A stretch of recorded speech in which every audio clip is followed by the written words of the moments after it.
Hey, how's it going, guys? Now, in the last oversimplified reaction video I made, I did about World War II, part 1, and I'm going to do the second part. This video was made possible by Skillshare, an online learning community. Stick around until the end of the video to learn how you can get an exclusive deal just for oversimplified viewers. So what else is happening? Well, when I said Britain was all alone, that wasn't entirely true. Many Commonwealth nations and other Allied colonies had joined the war in Britain's support. They would play a key role throughout the war, particularly in the African and Italian campaigns. On the Axis side, Germany, Italy, and Japan signed the defensive tripartite pact, bringing their military alliance even closer together. The Soviet Union's war against Finland should have been an easy victory, but it became a humiliating struggle, and their military ineptitude was put on full display. In the end, they did force the Finns to sue for peace. Then, they continued their honorable campaign of pushing around much smaller countries by annexing the Baltic states and part of northern Romania. France's colonies in equatorial Africa were like, heck no, we aren't going to join the Germans, and they all pledged their allegiance to free France, except for Gabon, which had to be taken by military force. The Allies also tried to capture the strategic port of Dakar, but that ended in failure. Mussolini had seen Hitler's successes, and he thought now it was Italy's time to shine, so he tried to take British Somaliland, and that went pretty well. Then he tried to take Egypt, and that went less well. Then he tried to take Greece, and that went really badly. Churchill began referring to Italy as Europe's soft underbelly. Oh. He began favoring a military campaign from the south and started sending British troops to Greece. All of this had Hitler pretty concerned, and he moved to protect his southern flank. He had been getting friendly with Hungary and twisted their arm into signing the Tripartite Pact and joining the Axis powers. Romania was also eager to join for protection against the Soviet Union. The Tripartite Pact was designed to prevent any other countries from deciding to join the Allies, specifically Britain's old ally, the pesky United States of America. When war first broke out, American public opinion was strongly against joining in. In 1940, there was an election. The Republican candidate said, "I will not send any young Americans to die in Europe." And sitting President Franklin D. Roosevelt said, "I will also not send any young Americans to die in Europe. Unless I have to, then I might." And Roosevelt won. Which you Churchill will. asked him to join the war. But Roosevelt said, "No can do, Winston. But you know what? Here, have some weapons." America began supplying the Allies with food and munitions. But there was one problem. German U-boats were sinking thousands of Allied supply ships in the Atlantic, including American ones. If the Germans could sever Britain's supply line, the UK would starve. Throughout the war, the Allies had to come up with better technology to fight the U-boats. Improved radar, aircraft with longer range, better weaponry and convoy tactics. At one point, a man even called a meeting and said, "Pykrete, you take some wood, you take some ice, you put them together, you get pykrete." And then he pulled out a gun and shot some wood and it shattered. And then he shot some pykrete and the bullet ricocheted off it and hit someone else in the conference room. Is that guy still alive? And then they tried to make a pykrete aircraft carrier, but that idea was scrapped, because that's a really dumb idea. In the end, right? Alan Turing and his team of codebreakers cracked Germany's Enigma code, and the U-boats gradually became less and less of a threat. Back in Africa, Britain decided to push Italy out of Egypt. Hey, that was pretty easy, so they kept going.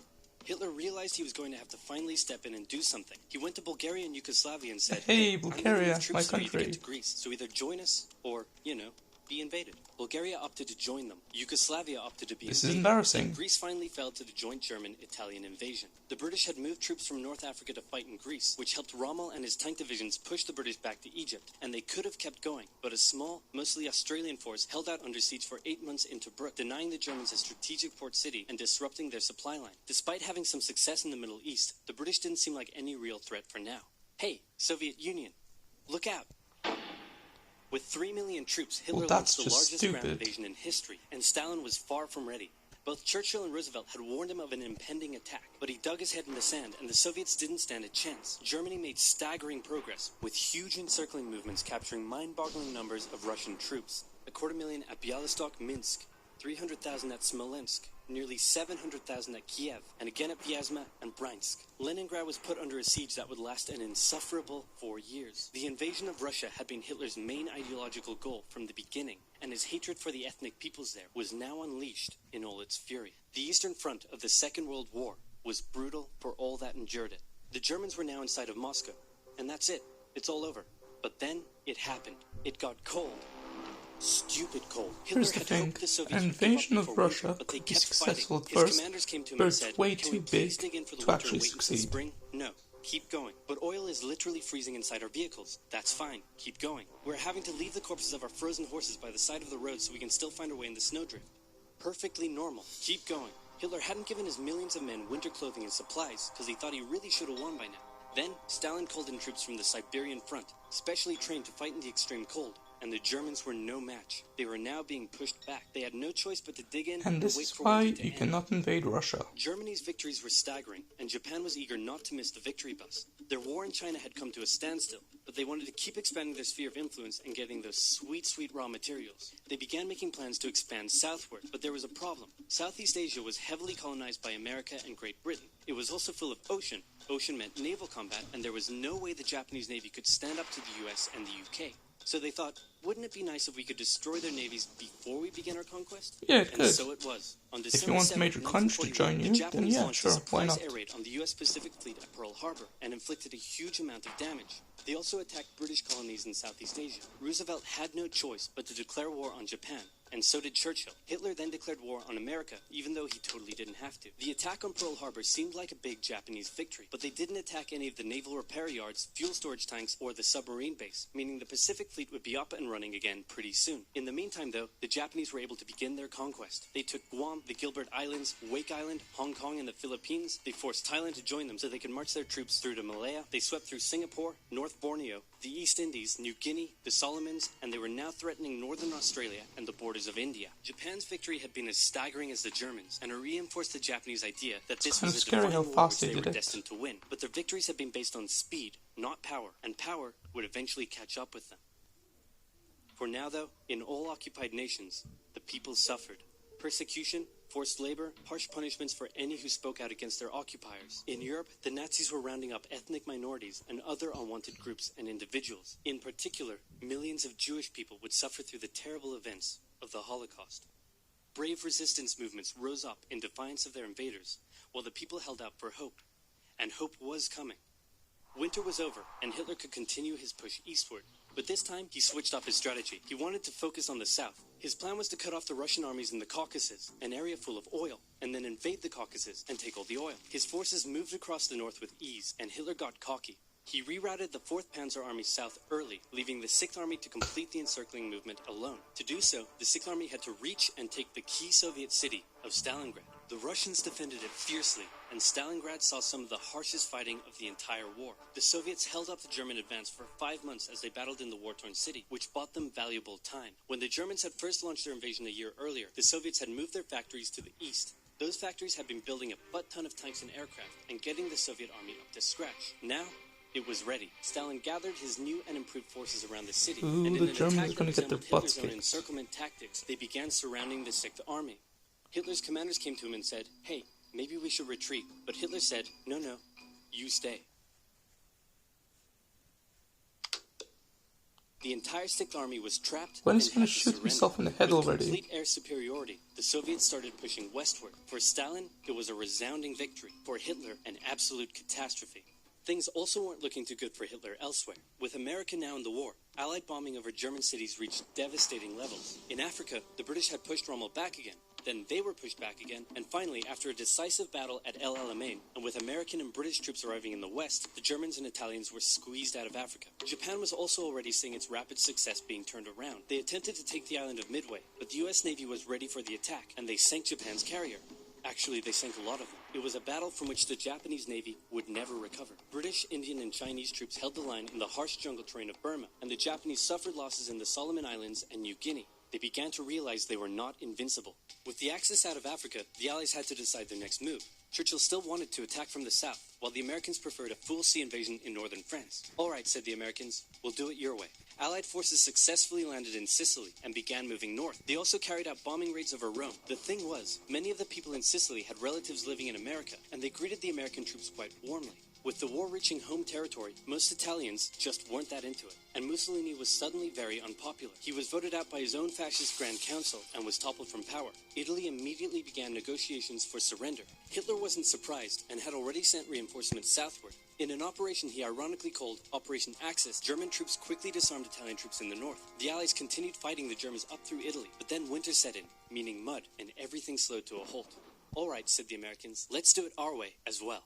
Germany had made itself a lot of enemies, and millions of Allied troops had been gathering in England as It's factories literally worked around the Germany clock against the producing whole raw material world at needed this for a point. super crazy massive, the likes of which the world has never seen before invasion of Europe. The Germans knew an Allied invasion would come, but they didn't know where it would land. Thanks to Allied deception tactics, they thought there was a pretty good chance it would come at Calais. But the Allies were really going to land in Normandy, because it was less fortified, and the beaches were nicer. Under the careful planning of General Dwight D. Eisenhower, the invasion that had been long in the making was just about ready to go. Just one thing was preventing the launch: the British weather. For a short while, everyone sat around waiting for a decent day, and then it came. On the night of June 5th, over 1,000 bombers took off and raided coastline defenses, while paratroopers were dropped inland in a bit of a chaotic operation, tasked with sabotaging defenses and capturing key bridges to stop any German reinforcements from reaching the beaches. Early the next morning, the barrage came, as Allied ships fired a huge number of shells at the German fortifications, and then the landings. The Americans at Utah and Omaha, the British at Golden Sword, and the Canadians at Juneau. It was a tremendous struggle with a great loss of life, particularly at Omaha, but the Allied troops captured the beaches and the landings were a success. Then they began their movements inland. They took the port of Cherbourg and the city of Caen.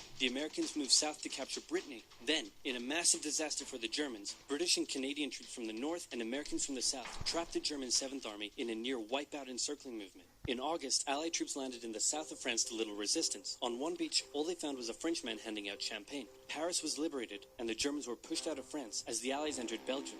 In the Far East, the Allies started to push the Japanese out of Burma, as the Americans launched a two-pronged offensive in the Pacific. In the south, General MacArthur led the push to liberate the Philippines, while General Nimitz oversaw the brutal island-hopping campaign. American forces had to make hard-fought landing after hard-fought landing on fiercely defended small islands as they moved steadily towards the Japanese mainland. The Japanese believed that the greatest thing a person could do was to die in battle, and the most dishonorable act was to surrender. As a result, they fought ferociously to the very end, and the closer the Americans got to the mainland, the more ferocious the resistance became. In February 1945, the Americans captured the island of Iwo Jima, and an intense firebombing campaign of Japan's wooden cities began. The Allies suffered some setbacks trying to liberate the Netherlands, but they were making progress and were now threatening the industrial heartland of Germany. Hitler's health, both mentally and physically, was rapidly deteriorating. Things were looking bad, and he was desperate. He said, "We need to turn this thing around, and I have just the trick. Remember a few years back when we blitzed through the Ardennes and trapped the Allied forces in Belgium? Well, I'm going to do the exact same thing. Again." He gathered his forces and tried to pull them through the Ardennes. He used up the remainder of Germany's strength and resources, and he managed to create quite a nice bulge. He also trapped some American forces in the Belgian town of Bastogne. The Germans sent the trapped Americans a message saying, "Surrender or be annihilated." When it was read out to the commanding officer, he said, "They want to surrender? No, sir, they want us to surrender." Nuts! And that's what they sent off as their official reply. General Patton's Third Army then managed to break the siege from the southwest, and the Germans were pushed back. Hitler's last-ditch attempt had failed, and what followed was a total collapse of the German forces. The Allies pushed into Germany from both sides. The Soviet Union took Warsaw and kept pushing to Berlin. In his bunker, Hitler realized all hope was lost. Berlin fell, and with it, Hitler's dreams of a great German empire. Two of the Axis nations had been knocked out. One to go. The Americans began their assault on Okinawa, the last island before they would reach the Japanese mainland. The desperate Japanese fought hard, launching kamikaze attacks on the U.S. ships. The citizens of Okinawa suffered through the terrible fighting, but in 2 months, the island was captured. The Allies now had to make a choice: either continue the devastating struggle up the Japanese mainland, or they could try to coerce the Japanese into surrendering now. In July, the first successful atomic bomb test took place in New Mexico, and the destructive weapon was ready for use. America and the UK were also seeing the Soviet Union not so much liberating as occupying its captured territories, and so they wanted to put on a show of force. On August 6th, the A-bomb fell on Hiroshima. Then, on the 9th, Nagasaki. The cities were reduced to rubble, and for the people living there, it was a terrible fate. But for the Allies, it achieved their main aim. In September, the Emperor announced Japan's surrender, saying the war situation has developed not necessarily to Japan's advantage. After 6 years, war was finally over. The Allies occupied Japan for 8 years. The Emperor was allowed to keep his position, but General MacArthur made sure this picture was printed in the Japanese press, to display to the Japanese people that their Emperor was not the divine, powerful being they had believed. Germany was divided between America, the UK, France, and the Soviet Union. In 1949, the Allied sectors were united into West Germany. The Second World War had been more terrible and destructive than the first. In its aftermath, two major superpowers because the first was considered the war to end all wars, and the tension between the two of them would create a new kind of war. A very, very cold one. Wow, Churchill, that looks just like me. And your app is doing really well. And this quesadilla you made is to die for. How'd you learn to do all this stuff? I used the link in the description to get 2 months of Skillshare for just 99 cents. Wow, tell me more. Okay. Skillshare is an online learning community with more than 19,000 classes in design, business, technology, and more. Premium membership gives you unlimited access to high-quality classes taught by genuine experts working in their field, so you can improve your skills, unlock new opportunities, and do the work you love. If you want to learn how to create games, you can check out the courses on using Unity or creating vector art. There are courses for software development, music production, arts and crafts, or if you want to learn how to animate like I do, you can find loads of courses for beginning animation. And Skillshare won't take a heavy toll on your wallet compared to other learning platforms, with an annual subscription being under $10 a month. If you'd like to give it a try first, then I've got a deal just for oversimplified viewers. The first 1,000 people to use this link, which can also be found in the description, will get their first 2 months of Skillshare for just 99 cents. That's right, just 1 cent short of $1. So be sure to sign up using the link in the description, improve your skills, and learn something new today. So anyway guys, this does it for this video. If you like this video, then like, comment and subscribe. Bye guys.